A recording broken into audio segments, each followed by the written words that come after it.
The subcommittee will come to order, and the chair recognizes himself for an opening statement.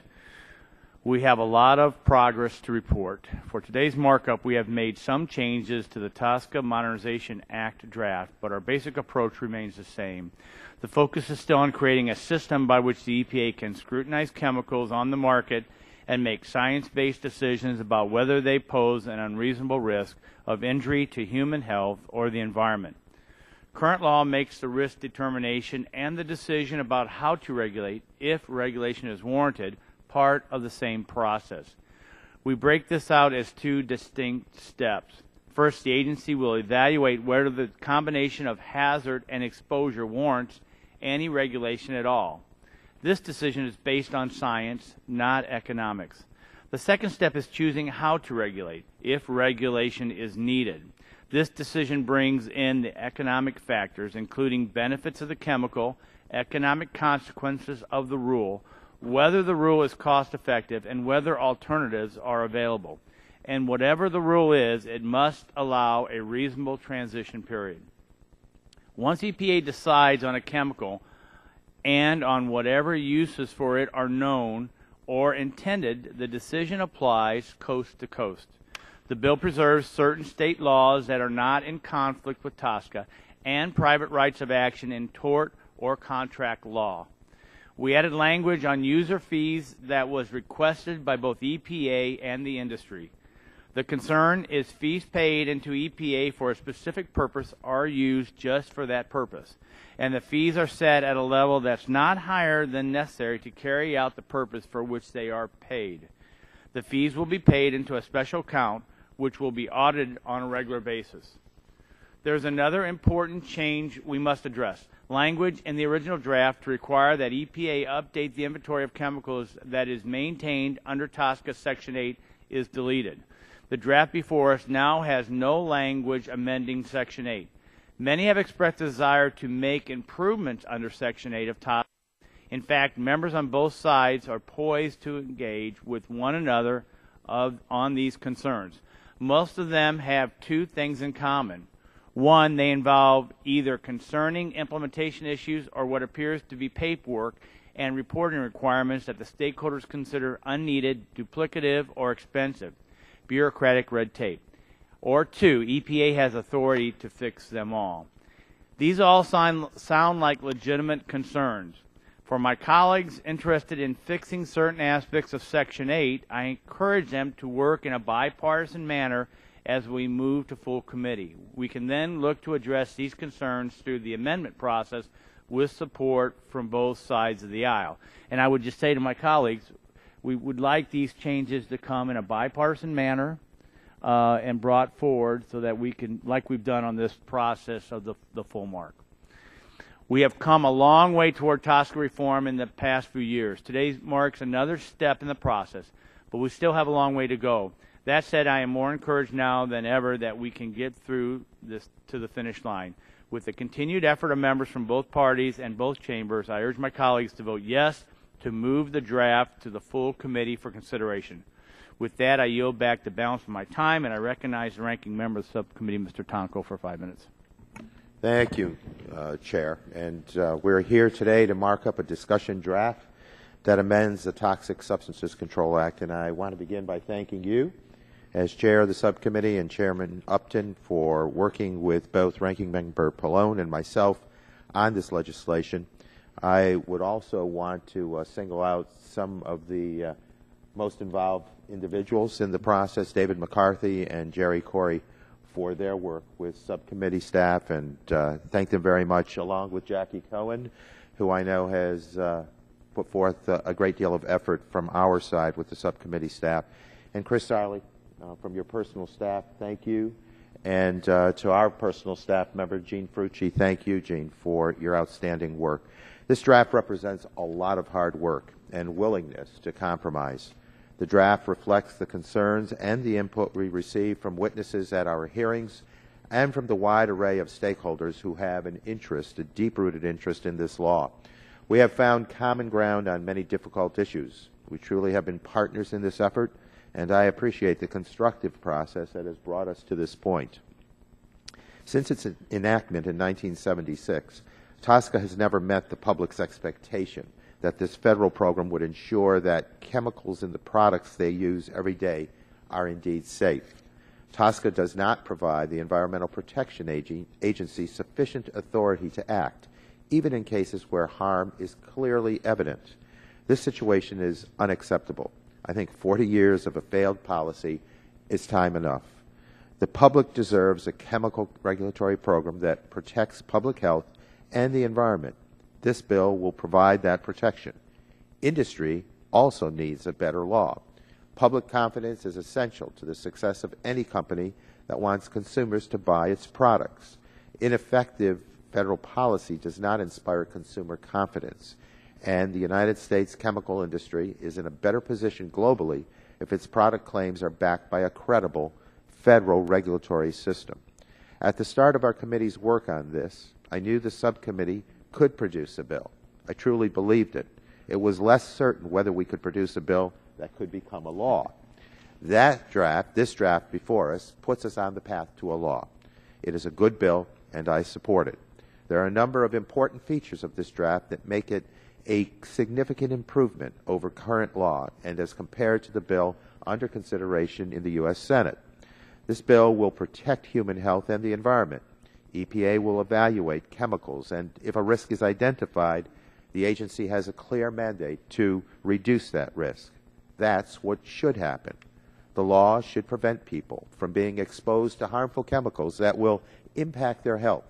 And when EPA acts, the agency will address risks to both the general population and to specific groups that may be a greater risk. That is about delivering hope. That is the incentive that inspires us. The bill also creates a fast track for EPA to deal with the worst chemicals, those that are not only toxic, but that persist in the environment for long periods, and that can become concentrated in animal and human tissue. And the bill preserves the important roles that states play in co-enforcing federal law and acting on behalf of its citizens through state laws and when no federal action is taken. As I said earlier, this draft bill represents compromise. It is not a perfect bill, but it is a good bill. It would replace an ineffective law with one that offers real public health protections. That is a very important accomplishment. The complete new draft has been publicly available only for a few days. We still have additional work to do on some issues. We need to hear from the administration, and I know that they have a few remaining items they would like to see clarified. There are still some important constituencies that may have concerns. I hope we will be able to resolve some of these issues before the bill's consideration by the full committee. And I remain confident that we can reach agreement on these remaining issues and continue to move forward. I urge my colleagues to support this bill. And again, I thank you, Mr. Chair. Your leadership has delivered a good product from this subcommittee. And I thank our two leaders, both Chairman Upton and Ranker Representative Pallone. I look forward to continuing our work together on this very important issue. And with that, I yield back. Thank you. Chair, gentleman yields back his time. Chair now recognizes the chairman of the full committee, Mr. Upton, for 5 minutes. Well, thank you, Mr. Chairman, and I echo your comments and Mr. Tomko's comments relating to being very grateful for the staff working not only this year, but last year too. And I think that we've got a very good product here that clearly is the effort of bipartisan work, and we look forward to working to get this bill to the finish line, certainly through our committee and onto the House floor, but it is really because of the commitment of Mr. Tomko and Mr. Shimkus, who have really partnered to get this thing done, and credit to both of you for sure. Today is an important milestone in our multi-Congress, multi-year effort to modernize our nation's chemical safety law for the 21st century. This subcommittee has also accomplished a lot working together since the hearings on the original draft of the bill. The bill before us today is a model of how we can roll up our sleeves and write bipartisan legislation that's good for human health and the environment, and certainly good for the economy too. This bill will give a mom in Kalamazoo confidence that the product that she buys with American-made chemicals are safe for all of her family. and will provide a clear regulatory roadmap giving the auto industry in Michigan and every other manufacturer across the country the certainty that they need to continue to grow our economy and create the jobs that we all want. This draft continues to focus on the essential elements of TSCA reform while incorporating some refinements to the original draft. The heart of the bill is how it deals with chemicals that are already on the market. It requires evaluation of both hazard and exposure for a chemical substance before EPA starts regulating. If EPA determines that a chemical needs regulation, it must consider economic consequences of the rule, including effects on the economy, small business innovation, cost effectiveness, and availability of substitutes before it settles on the regulation. And, as was noted, it must provide a reasonable transition rule for compliance. The bipartisan bill continues to strike a fair balance between facilitating interstate and international commerce and the role of the states in protecting both human health and the environment and its citizens' right to seek private remedies under tort and contract law. It also improves upon protection of confidential business information, which is so vital to innovation and economic growth. At the same time, it allows access to information to state officials and health care professionals who need it. EPA's Assistant Administrator, Jim Jones, was very helpful at our legislative hearing, providing both encouragement and constructive suggestions. And many of his suggestions appear in the draft before us. We also appreciate the technical assistance that EPA has given us all along the way. While the bill is a little bit longer than it was in April, for sure, it is still clear and workable for the agency that must administer it, for the industry that must live with it, and for the public at large. So, Mr. Chairman, this is a bill that we can all be proud of. I look forward to further milestones, moving it through the full committee, and ultimately to the President's desk. After nearly 40 years on the books, we are making the improvements necessary to bring TSCA into the 21st century. Yield back. Gentleman yields back his time. Chair now recognizes the ranking member of the full committee, Mr. Pallone, for 5 minutes. Thank you, Mr. Chairman. I want to start by thanking the chairman of the subcommittee and the chairman of the full committee for working with Mr. Tonko and other Democrats on the new discussion draft of the TSCA Modernization Act, and of course all the staff that worked so hard. This new draft includes significant improvements sought by committee Democrats in response to the concerns we heard at the hearing last month. Chairman Shimkus and Chairman Upton, you deserve credit for a robust, collaborative process and for a strong product, and I'm happy to support this bill, and I hope my colleagues will join me in doing so. This is not a finished product, and more work remains to be done. I look forward to continuing to work with the chair as we move to full committee consideration. But already this draft is more protective, less preemptive, and better written than any other recent TSCA reform proposal. Improving the federal government's ability to identify and manage risks from the chemicals manufactured and processed in this country is critical. For 40 years, TSCA has failed to protect human health and the environment from dangerous chemicals including lead, asbestos, benzene, and BPA. Without an effective federal program, the American public has relied on state action, consumer awareness campaigns, and when harm is not prevented, the civil justice system. And people want and deserve more. For 6 years now, there's been widespread agreement among industry, labor, and non-governmental organizations that TSCA needs to be reformed. There's even been bipartisan agreement on that point, although a bipartisan package long eluded us.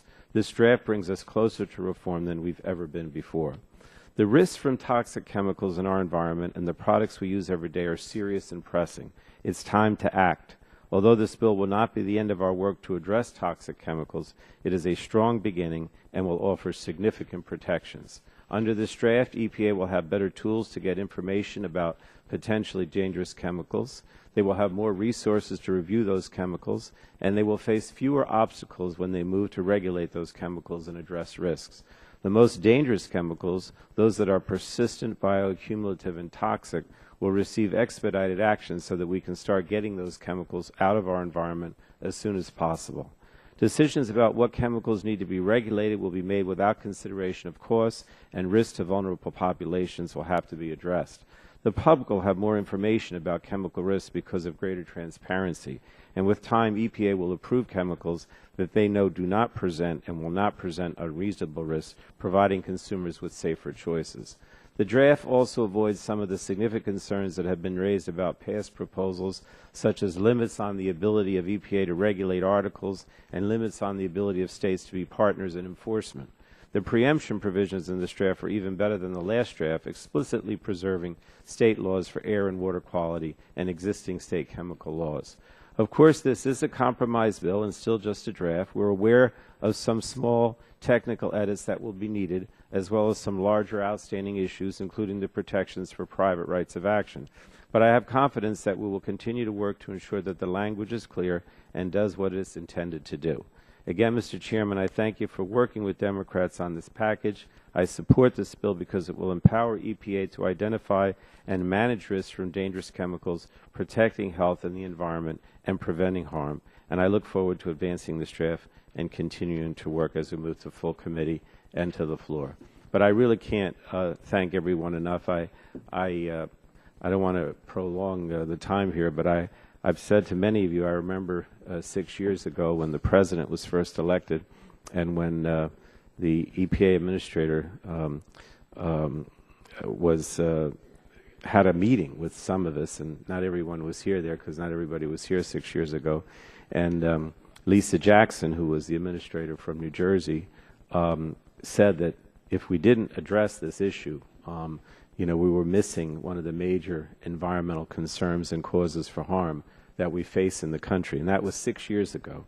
But through the efforts of this committee and the leadership of the committee, we've managed to get to this point. And I think it's a significant progress on a very important area of the environment. So thank you again, Mr. Chairman. I yield back. Gentleman yields back his time, and thank you. Chair now recognizes the gentleman from Ohio, Mr. Latta. Thank you, Mr. Chairman, and I'd like to ask unanimous consent that my opening statement be submitted for the record. Without objection, and all members will have their opening statements submitted in the record if they so desire. Chair recognizes the, we'll just go to Mr. Green, I have Mr. Green. Thank you, Chairman and Ranking Member of both the full committee and our subcommittee for the leadership and hard work on this bipartisan discussion draft. Our committee has tried to reauthorize TSCA for the past 3 Congresses. It's a very complicated law with lots of moving parts that touches every American consumer in a wide range of sectors in our nation's economy. This is especially the case in my district in East Harris County, Texas, home to the chemical facilities, the workers who make the products, the fence-lined communities next to these facilities, and the working families that use the products made from these chemicals every day. I'm happy with many of the changes made in the discussion draft since our last hearing. It directly responds to most of the concerns we heard in testimony from EPA and stakeholders, including lowering the bar to initiate a risk evaluation, create a dedicated trust fund, ensuring that identified risks to vulnerable subpopulations such as children, women, pregnant women, and workers will be addressed in risk management. I also like to thank both sides for their work on the amendment that will be considered shortly considering the limit definition of requirements under TSCA. It's an important addition to the draft, and I ask for your support. It's important to remember that this is not a finished product. It's a discussion draft, and improvements will be made before our full committee markup. But this is a very good product and a really good effort and compromise between Republicans and Democrats that will give EPA clear authority to assess and, if necessary, manage chemicals that will improve the health and safety of the American people and bring much-needed regulatory clarity to the industry. It's clear improvement over the current TSCA and has a real chance of becoming law and finally reauthorizing this critical statute after 39 years. And I yield back the balance of my time. Gentleman yields back his time. Chair now recognizes the other gentleman from Ohio, Mr. Johnson, for 5 minutes. Thank you, Mr. Chairman. I want to first express my support for the TSCA Modernization Act of 2015. This legislation is the product of countless hours of hard work, bipartisan negotiations, and most importantly will help improve chemical safety while supporting innovation and economic growth. I also remain hopeful that the committee can come to an agreement on how best to address certain cumbersome and duplicative reporting requirements under Section 8 of TSCA. it is very unfortunate that current requirements essentially create an incentive to landfill many inorganic byproducts rich in valuable metals like copper. While leading printed circuit board manufacturers, for instance, are choosing to recycle waste despite the regulatory burden, others have opted to landfill byproducts due to these requirements. In the interest of both environmental protection and economic prosperity, these byproducts should be recycled whenever feasible. The opportunity to reform TSCA is now, and I believe that this committee can find a solution to ease the burden on many inorganic byproducts that are recycled, byproducts that were not subject to reporting for the first 30 years of the program because they pose such a low risk. I know that many will say this is a relatively small issue in the context of TSCA reform, and that probably is the case. But is it not the goal of TSCA reform to tackle issues like this one so that the EPA and industry can focus on the truly hazardous chemicals? I look forward to working with my colleagues on both sides of the aisle to find an acceptable solution, either legislatively or administratively. I am encouraged and appreciative that Congressman Kurt Schrader has also expressed a willingness to find a solution to this problem, and I hope that both the chairman and the ranking member share that willingness. And with that, Mr. Chairman, I yield back. Gentleman yields back his time. I'll just say I want to encourage you to keep working and grab somebody on the other side to help you push it as we move forward. Chair now recognizes the gentleman from Oregon, Mr. Schrader, for 5 minutes. Well, thank you very much, Mr. Chairman. Like everyone else, I'd like to thank you and Ranking Member Tonko and the staffs in particular for all their hard work that's gone into crafting this and the years of work, actually, that's gone into this. It's nice to be part of a committee that seems to want to work on a bipartisan basis regularly. And I take that not just these members, but also Ranking Member Pallone and Chairman Upton. I really, really appreciate that. It makes it great to be serving in the Congress. I just want to reiterate, frankly, what my good friend Mr. Johnson's talked about. There's always some more work to do, and we look forward to working with the chairman and ranking members to highlight this area in Section 8, where I think we can work together to reprioritize EPA's resources in a way that doesn't discourage companies from this recycling. That certainly is not the intent. But under the current chemical data reporting rule, just emphasize what Congressman Johnson talked about. These byproducts are sent for recycling must now be listed on the TSCA inventory and subject to new requirements, including new use restrictions under Section 5, Section 6, reporting obligations under 8A, 8D, 8E, record keeping under Section 8C, reporting obligations under Section 12, with associated penalties and enforcement provisions. And if they just sent this to the landfill, they wouldn't have to do any of that. So I think we all understand there's a little bit more work to do, and appreciate the chairman and ranking members' work to hopefully help us fix that when the time comes. And with that, I yield back and thank the chair very much. Gentleman yields back his time. I look to the majority side to see if anybody else wishes to make an opening statement. Seeing none. On the minority side, anyone else wishing to make an opening statement? Gentleman from California is recognized for 3 minutes. Well, when the chairman said he wanted to work on a bipartisan basis, he actually meant it, and I appreciate that. It was clearly a collaborative work. Even until yesterday afternoon, I was afraid that I wouldn't be able to support it because the California standards are pretty high. But it looks like we have worked through the preemption, and I'm willing to support it conditionally at this point and see what the final product looks like. So, Mr. Chairman, thank you very much, and I yield back. Gentleman yields back his time. Seeing no one else wishing to make an opening statement, the chair calls up the TSCA Modernization Act of 2015 and asks the clerk to report. Discussion drafts to modernize the Toxic Substances Control Act and for other purposes. Without objection, the first reading of the bill is dispensed with, and the bill will be open for amendments at any point so ordered. For what purposes, the gentleman from New York? I have recognition. Chair, I have an amendment at the desk. The clerk will report the amendment. Amendment to the discussion draft offered by Mr. Tonko. The gentleman is recognized for 5 minutes in support of his amendment. Well, I'll just take a few moments to highlight that this amendment offers several technical changes. We have been working in a bipartisan strategy here. I understand that it's been worked out with our colleagues in the majority, and offer these technical changes in the form of this amendment. With that, I yield back. Gentleman yields back his time, and I would seek time to speak also on the amendment in support of the amendment. The amendment is a clarification that does not change policy in the bill, but one which I understand is important to many of my colleagues, consistent with another savings clause that generally protects state tort and contract actions for remedies. The language specifies that the state requirements that the bill otherwise preempts do not include state tort actions for damages. I urge my colleagues to vote yes on this amendment, and I yield back my time. Is there anyone else seeking time to speak on the amendment? Seeing none, there's no further discussion. The vote occurs on the amendment. All those in favor shall signify by saying aye. Aye. Those opposed, no. The ayes have it. The amendment is agreed to. Are there further amendments to the bill? Seeing none, the question now occurs on forwarding the TSCA Modernization Act of 2015 as amended to the full committee. This would be a roll call vote, so the clerk will call the roll. Mr. Harper.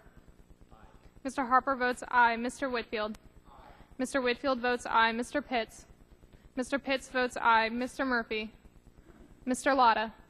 Mr. Lotta votes aye. Mr. McKinley. Mr. McKinley votes aye. Mr. Johnson. Mr. Johnson votes aye. Mr. Bouchon. Mr. Bouchon votes aye. Mr. Flores. Mr. Hudson. Mr. Hudson votes aye. Mr. Kramer. Mr. Kramer votes aye. Chairman Upton. Chairman Upton votes aye. Mr. Tonko. Aye. Mr. Tonko votes aye. Mr. Schrader. Mr. Schrader votes aye. Mr. Green. Mr. Green votes aye. Ms. DeGette. Ms. DeGette votes aye. Ms. Capps. Mr. Doyle. Mr. Doyle votes aye. Mr. McNerney. Mr. McNerney votes aye. Mr. Cardenas. Mr. Cardenas votes aye. Mr. Pallone. Mr. Pallone votes aye. Chairman Shipkiss. Chairman Shipkiss votes aye.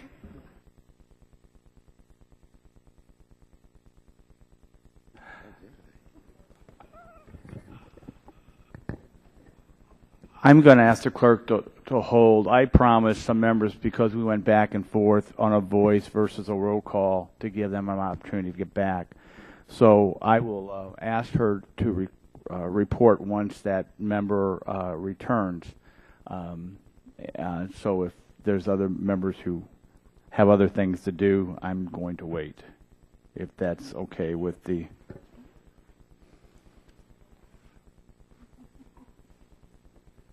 So you can leave.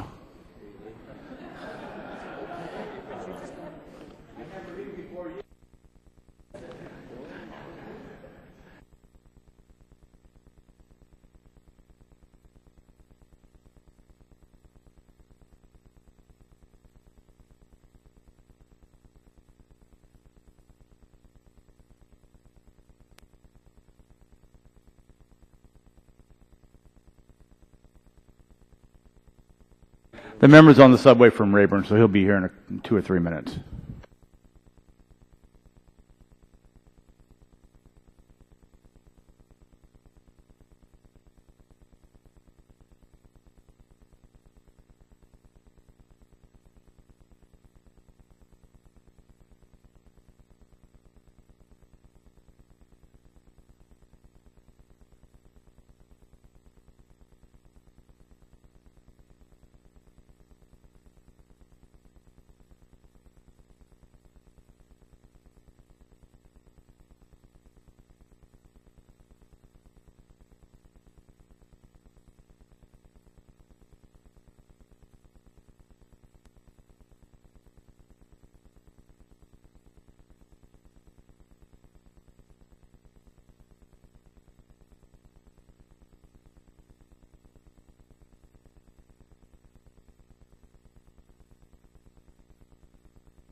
The chair recognizes the gentleman from Texas.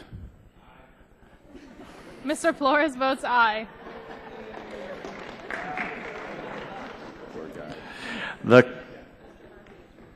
All right, okay.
Chair recognizes the gentleman from Pennsylvania.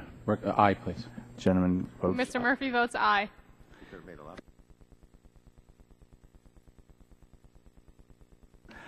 The clerk will report the vote. Mr. Chairman, on that vote, there were 21 ayes and 0 nays. 21 ayes and 0 nays. The bill is agreed to. Without objection, staff is authorized to make technical and conforming changes to the legislation approved by the subcommittee today. Without objection, so ordered. Without objection, the subcommittee stands adjourned. Even a blind sow finds an acorn every now and then, right?